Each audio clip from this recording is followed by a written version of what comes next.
ولله الحمد. واستمعوا بعدها الخطبتين فتفوزوا في الدارين. الله أكبر الله أكبر، لا إله إلا الله والله أكبر الله أكبر ولله الحمد. أعوذ بالله من الشيطان الرجيم. يريد الله بكم اليسر ولا يريد بكم العسر ولتكملوا العدة ولتكبروا الله على ما هداكم ولعلكم تشكرون. الله أكبر الله أكبر، لا إله إلا الله والله أكبر الله أكبر ولله الحمد. بارك الله لنا ولكم في القرآن العظيم، ونفعنا وإياكم بالآيات والذكر الحكيم. أقول قولي هذا وأستغفر الله العظيم لي ولكم ولسائر المسلمين من كل ذنب فاستغفروه إنه هو الغفور الرحيم.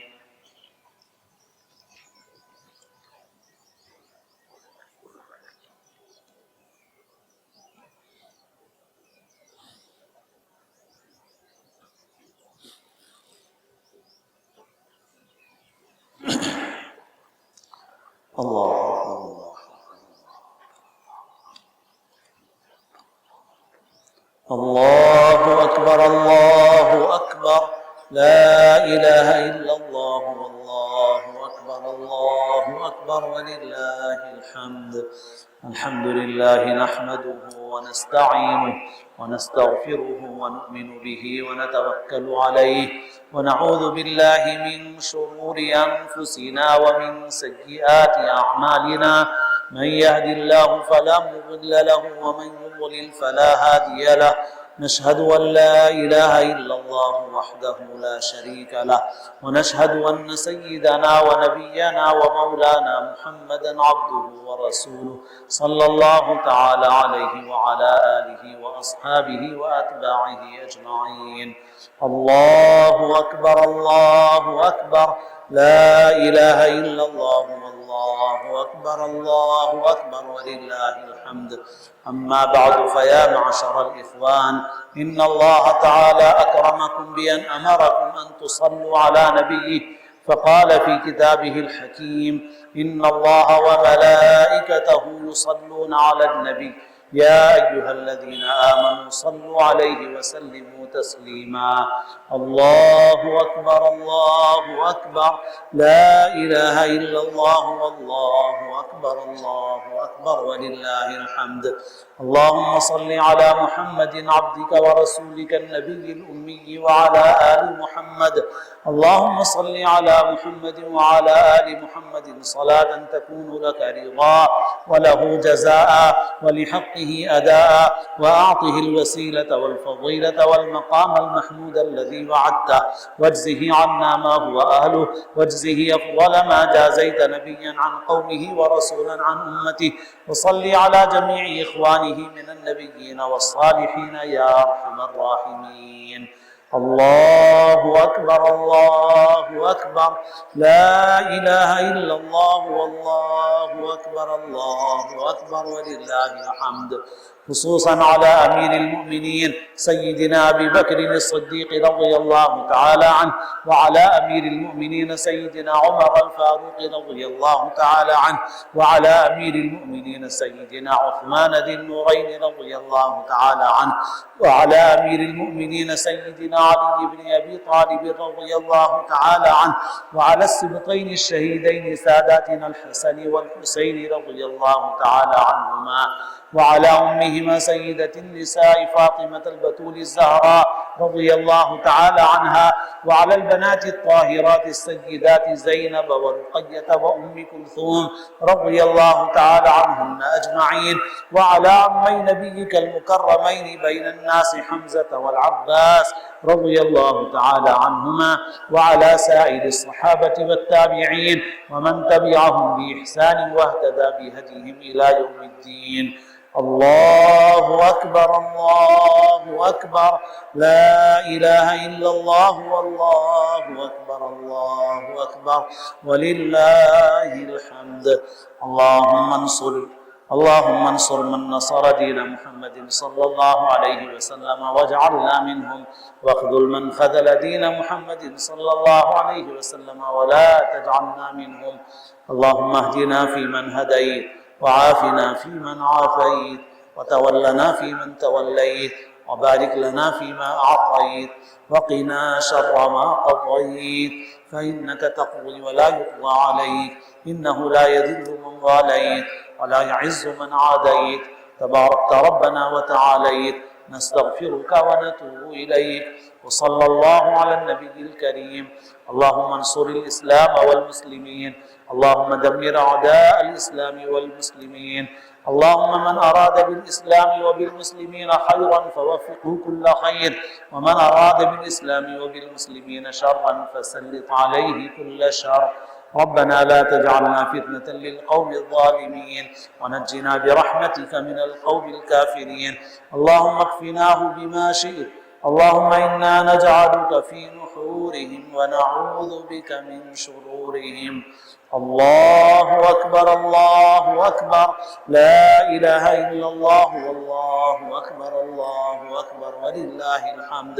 اللهم اغفر للمؤمنين والمؤمنات والمسلمين والمسلمات الأحياء منهم والأموات، إنك سميع قريب مجيب الدعوات، برحمتك يا أرحم الراحمين. أعوذ بالله من الشيطان الرجيم.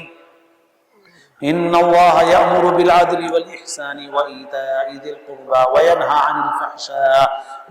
عن الفحشاء والمنكر والبغي يعظكم لعلكم تذكرون. اذكروا الله تعالى يذكركم، وادعوه يستجيب لكم، ولذكر الله تعالى أعلى وأكبر، والله يعلم ما تصنعون. الله أكبر، الله أكبر، لا إله إلا الله، والله أكبر، الله أكبر، ولله الحمد. سبحان ربك رب العزة عما يصفون، وسلام على المرسلين، والحمد لله رب العالمين.